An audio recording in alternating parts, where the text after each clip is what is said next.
Ladies and gentlemen, may I have your attention, please? Covering both sides of the big issues with the analysis you trust on News Radio 1040 WHO. This is the Simon Conway Show. It is also the beginning of the Rust trial. Now, this is not the one involving Mr. Baldwin. The case is involving actor Alec Baldwin, but this case is involving the armorer. If you remember, a lady unfortunately died when Alec Baldwin pointed a gun at her and pulled the trigger.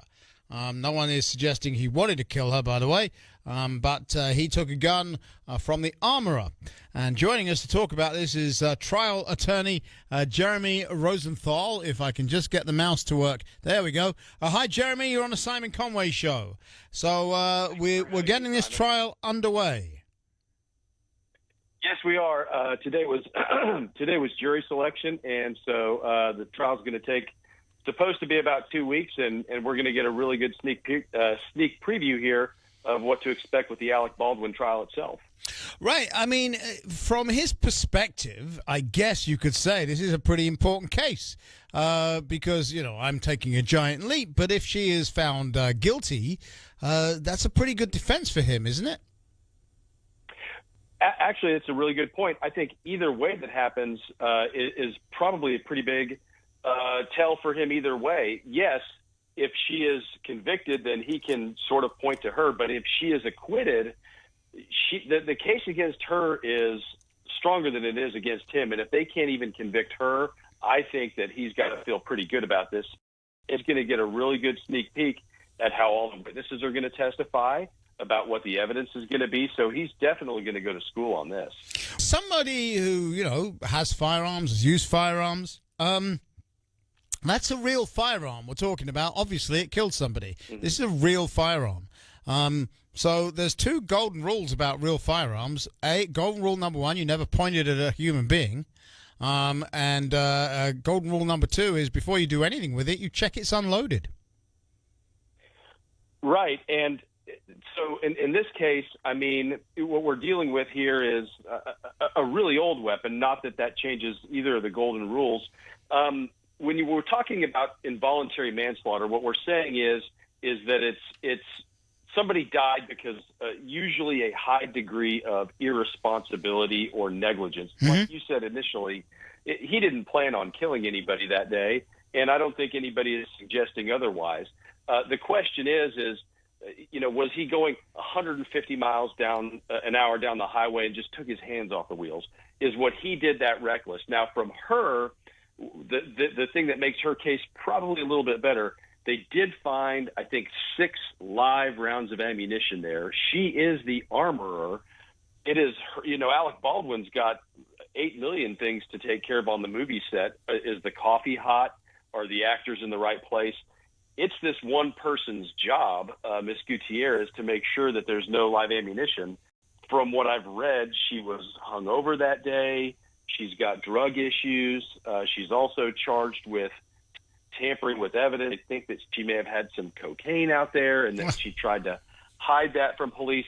So the case against her is pretty decent, or more decent than it is right against Alec Baldwin, maybe. But yeah, right. I mean, if all that turns out to be true, what you just told us, yeah, that is not the person you want as your armorer.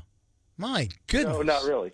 And from a corporate standpoint, Alec Baldwin's liable, and I think he's already settled for just having hired this girl, this woman, to be the armorer on the set. But is she criminally responsible for the death? I don't know. Well, that's what we're going to learn this week. Right. You know, look, Alec Baldwin, not my favorite human. But I repeat for what I said at the beginning. He did not set out to kill anybody. This was a horrible, horrible accident. Mm-hmm. And I know plenty of military people. It is not normal for a normal human being to take the life of another human being, even in war. And it has an effect. It leaves a scar. And so I've no doubt this is something he lives with on a daily basis. The only question for me is, was he irresponsible when he pointed that weapon not knowing for sure it was unloaded. I'm also curious as to whether or not he would know what a live round looked like as opposed to a Hollywood round, shall we call it. I don't know that he would know the difference. That's also a very important question, I believe, that needs answering.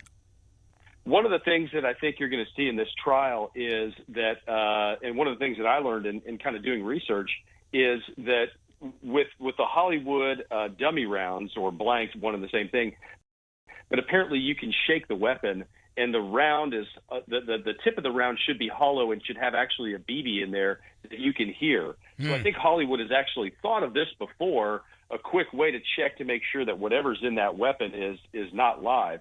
So I do think that there could have been a way to detect that. Now, whether Alec Baldwin did that or not, I don't know.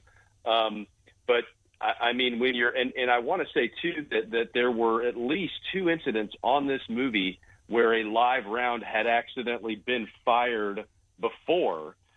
So certainly there was some notice. Which is bad news for both Alec Baldwin and her that live rounds are getting squeezed off in some way here, right? Absolutely. And also for Hollywood, sadly, this is not the first time. Hollywood has pointed a firearm at another human, and that person has died in another case. So, yeah, it's sad. Let me ask you this, Jeremy. You're a trial attorney. You've defended all kinds of people. Would you fancy defending either one of these?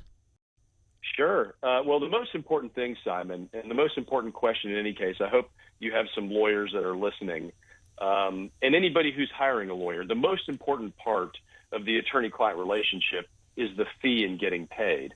And that's not just me. That's Abraham Lincoln said that. The most important part of an attorney-client relationship is the lawyer knows that he has a client, and the client knows that he has a lawyer. And who am I to mess with Abe Lincoln? Right? There you go. Right. So if Alec Baldwin paid me or she paid me, I would be there in a heartbeat. We would give them all the justice. I just feel you're somebody that likes to win.